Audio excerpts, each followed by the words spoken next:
Okay, muli tayo nagbabalik sa panibagong vlog natin dahil itong nakaraang araw malakas yung bagyo natin na hindi naman tumama sa atin sa Pilipinas, pero apektado pa rin yung lahat. Bali ngayon pupuntahan natin yung Ilog Camalik, yung isa sa pinakamagandang pasyalan dito sa Porac, Pampanga.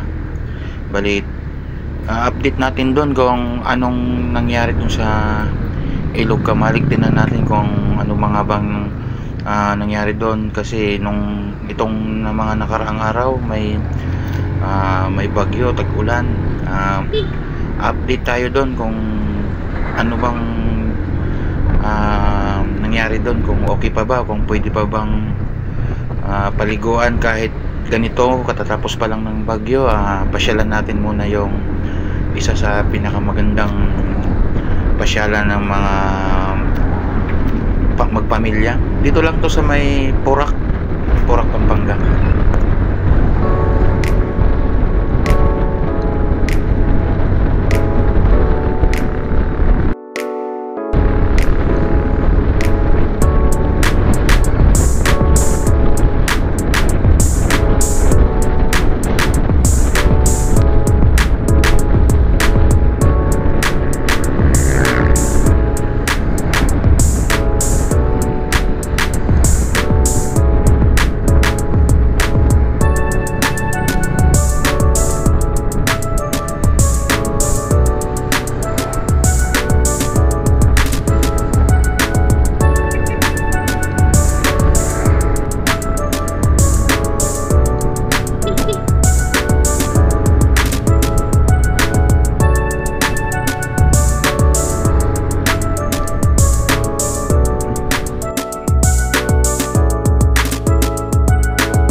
Dike na yan, sa may dike.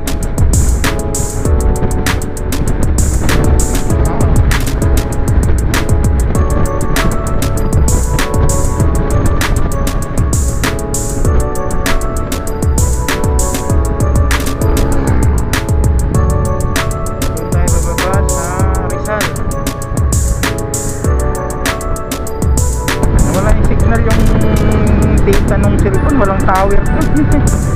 Ligo tayo dyan sa may mga 700 meters.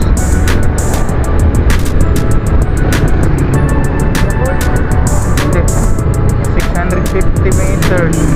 Malapit na.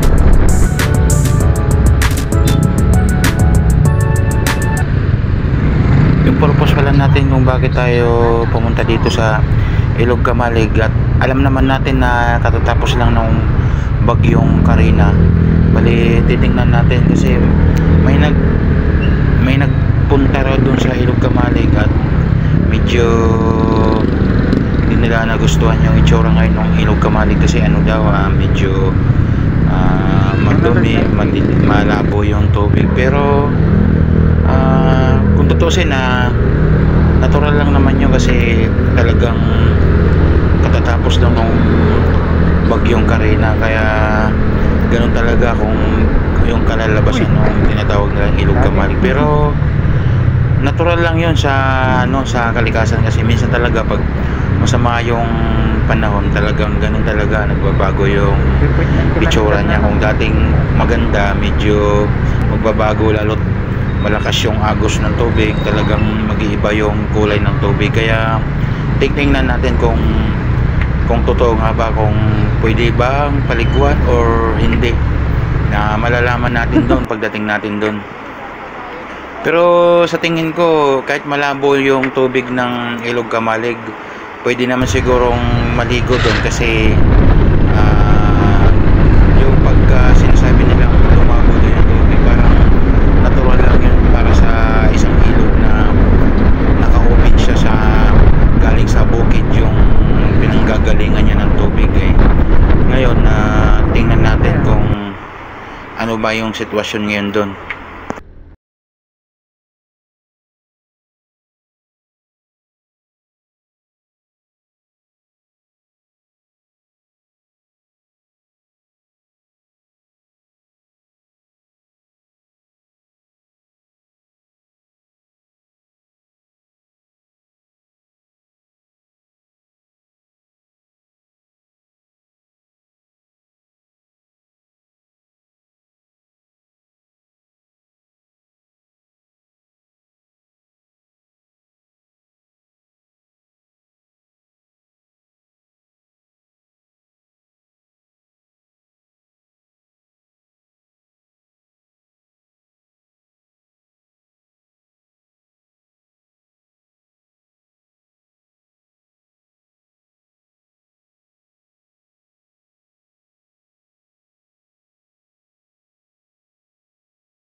Itong Ilog Kamalig guys, bali makikita nyo to sa Barangay Pio. Pio yung pangalan ng barangay nila. Makikita nyo naman to sa Google Maps. Tsaka marami na rin nagpunta dito ng mga vloggers. Marami na rin mga nagbablog dito sa lugar na to. Yung kalsada lang dito guys, sa mga ganitong tag-ulan, medyo ingat-ingat lang sa pagdadrive kung nakamotor man kayo o kung nakabike o kung naglalakad, di mas mainam. Pero kung nakamotor kayo o kaya nakabike o ano mang sasakyan nyo, pag ganito kasi tag-ulan, yung kalsada kasi parang may pagkamadulas siya at syempre yung lumot kumakapit sa semento, kaya ingat-ingat sa pagdadrive pababa, kaya medyo pababa siya ng konti yung kalsada at basa. Ingat para hindi tayo magkaroon ng problema sa biyahe.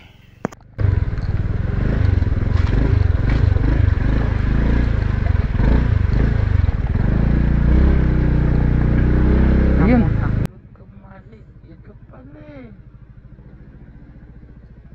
Labo ng tubig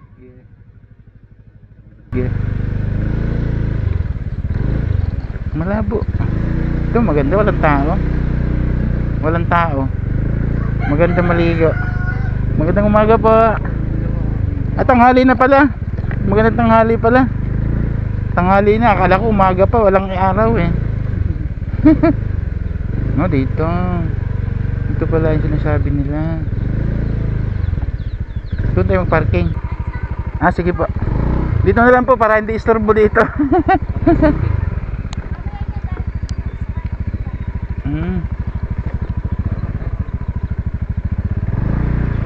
Yun, maganda, walang tao.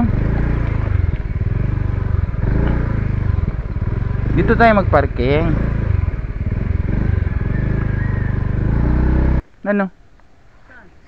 Ito na yung Ilog Kamalig. Oo, wala, may maano siya kasi, di ba? Malakas yung tubig. Ha? Oh, helmet. Asan yung cottage dyan? Wala na, napawas out na yata yung cottage dito.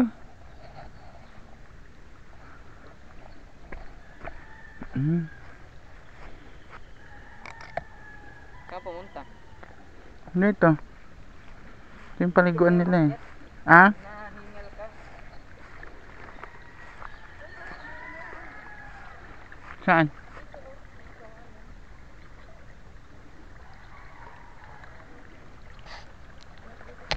Magtanong muna tayo dito. Sige, dyan lang kayo. Iwan ko lang ka, maano? Lagay mo dito. Yan, bagang sa bak.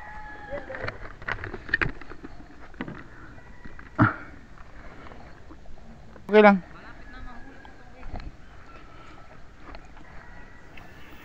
Balisa ngayon na ito yung itsura nung Ilog Kamalig kasi tatapos lang nung bagyong Karina. Kung titingnan nyo dyan guys, yung ilog na yan, maraming kubo yan. Malalaman natin kung bakit wala na yung mga kubo dyan, kasi siguro sa lakas ng hangin o taas ng ilog, di natin alam, baka nasira. At mamaya malalaman natin, tatanungin natin sa mismong nangasiwa dito sa Ilog Kamalig. Siguro. Opo. Sino pa ba nag-ano dito? Nangasiwa? Umalis sila. Kaya wala siguro kahit lang naman nata kayo. May laman sa maliit. Magkano pa ba upan nung ano? Sa yung kubo diyan. May kubo pa ba dito? Wala na, naano. Naano, sayang. Nung last na bagyo nga. Kaya lang naman nata kayo kahit kung yung maliit na lamesa. Pagtapos, pag biglang umulan, sinong lang kayo dito? No? Pwede rin. Wala naman si si May, Mang Sito, tsaka si ano. Kaya, uwi rin. Umalis ba sila? Ganda rin Naano yung mga arko dyan. Oo, may nakita nga ako sa sa YouTube na naka-vlog siya. May parang may may kubo dyan sa Nawala pala. Pag biglang umulan, pasok ko lang kayo. Magkano po ba yung dito? Wala po bang entrance? Wala, donation lang. Saan ba nilalagay yung donation dito? Mamaya na lang sa kanila. Hindi naman nata kagad. Mamaya pa kaming hapon eh. Ay, Oo. darating na mamaya-maya nandiyan. Sige po. Thank you po. Oo, sige. Matubig, madumi yung tubig kasi ano. Nung tong nagdaan na bagyo. Na ano yung ilog niya, tinangay daw yung mga kubo dito. Tapos madilim yung medyo malabo yung tubig. May kubo pala to dito sa taas, sa unahan. Kaso tinangay daw, sabi nung kausap ko. Kaya sayang nga raw eh. Kagagawa lang nun na bagong ayos, tinangay daw. Malakas yung agos. Kaya kayong ano dito? Mamahala? Kayo yung mamahala dito? Ay. Kasi walang tao kanina. Pumasok na kami. Diyan lang kami sa Dao. Si ate na dyan.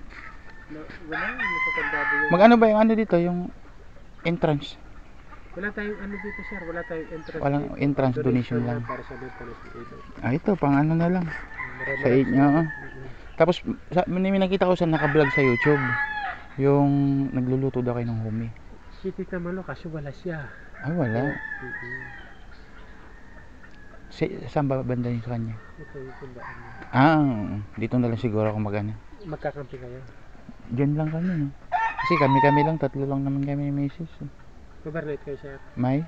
Overnight camping? Hindi, ano lang, hanggang mamaya, uwi na rin kami, mga 5. Lumaki kasi yung ilog. Kaya nga, sabi ko, ang ganda nitong ano na to, tapos biglang kita ko, wala. Dati marami akong ano dyan, yung mga arko, may tanim na gulay. May nakita nga ako dito, may mga ano, yung parang kubo-kubo, wala na. Tapos yung iba kong pinagawang cottage na anod. Sayang. Ng tubig. Kasi umabot hanggang dito eh. Sayang naman. Ganun talaga yung ano ko dito. Akala ko nga, sabi ko baka maraming tao ngayon, crowded. Wala, magpasok walang Hindi, tao. nag-post kami na wala munang pupunta kasi umuulan. Baka sa amin kasi, biglaan lang kami, sabi ko. Pero kagabi, ay kahapon, meron ng camping taga Bulacan at saka taga Laguna. Tulog sila dito. Overnight sila. Overnight. Akala ko nandiyan si ate para Malis siya ko kanina, nagano siya siguro dahil walang tao, umalis siya. Kinandado yung tindaan niya. Bali dito na lang muna kami mag-order niyan. Sa kabila. Kaya mamaya siguro darating siya. Pa-order muna kami dito. Thank you.